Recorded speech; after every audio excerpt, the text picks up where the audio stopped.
Here's the thing, though, John. They continue to play the better teams in the East pretty well. So there is something to be said for when they think the opponent is a challenge, somehow they wind up focusing to some degree and really competing. It doesn't mean they're walking away with wins, but they've got that win against Philly. They've played very well against Toronto and Milwaukee all season long for all the prior matchups. We're going to see once again tonight.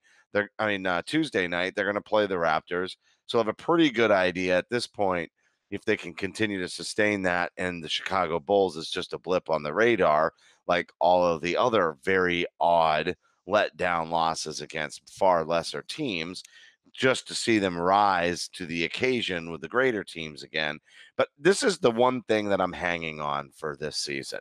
It's like the one glimmer of shining hope for what could go on in the postseason, even though the standings say that they're not as good as those other teams.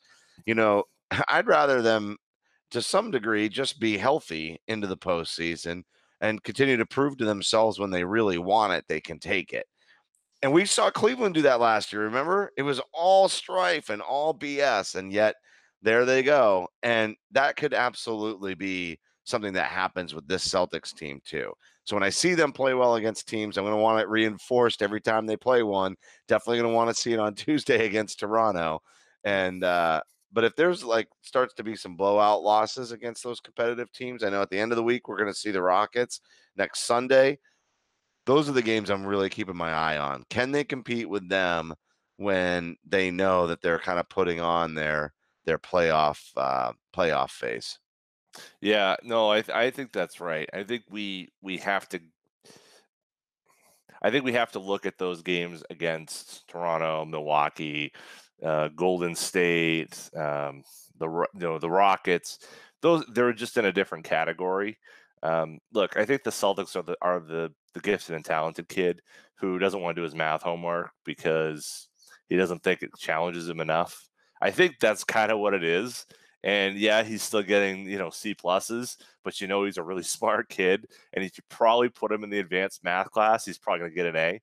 I think that's the Celtics right now. And I think that when we put them, and he's going to go for his AP test here in the spring in the playoffs, he's going to do just fine. And I think that that's kind of where we are. And we have to somehow discard to some degree these Chicago games out there, and they will happen again, and they've happened over and over and over again. But we have to realize that what they'll be judged on is what happens in April, May, and June. And I think that's what Kyrie was saying. He says, look, I'm not worried. They got me. Well, okay. But he also said, I don't see another team that's going to beat us in a 7-game series. And you know what? I still have a lot of confidence to see them go up against a really good team in the Milwaukee Bucks and a really good team in the Toronto Raptors and okay team in the Philadelphia 76ers. I think they're in a good spot. I don't think anything changes. And that's what's so crazy about this.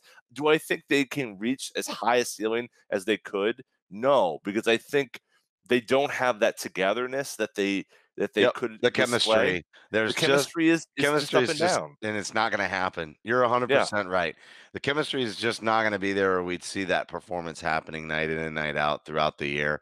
But that 7-game series, making adjustments, I think Brad will do a much better job in a series format in terms of kind of corralling this team. But there also seems to be moments he says he has to do a better job. Well, we already know he's smart enough with game planning and scouting and devising all that. So when he says he needs to do a better job, he means I need to get my team to buy into, what I'm strategizing, because I'm not sure that the team always executes what he's telling them to execute. In a 7-game series, you've got time to talk about it. You've got time to work through it, and you're not just bouncing and bouncing and bouncing from one city to the next. And you're much more focused. You spend much more time together.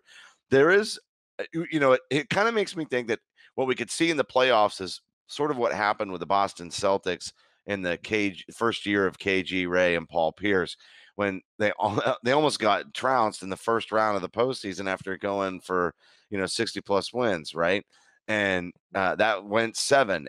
But that's really the series where they pulled together and they kind of vaulted their run. After that, they looked much stronger. I could see that same thing happening here, where that first round series somehow goes 7 and everybody's like, what? That whole letdown, just like we've seen against lesser teams all year.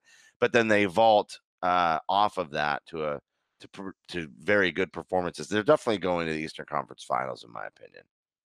Whoa. Okay. There we go. We heard it here first. I think they will as well. I think and I don't think it makes a difference which whether they're 1, they're 4, they're 5, they're 2. I mean, look, they're going to have to play. Would it be better to avoid a tough first round series? Yes, but tell me the distinction between Detroit, Charlotte, and Brooklyn. I mean, is there one?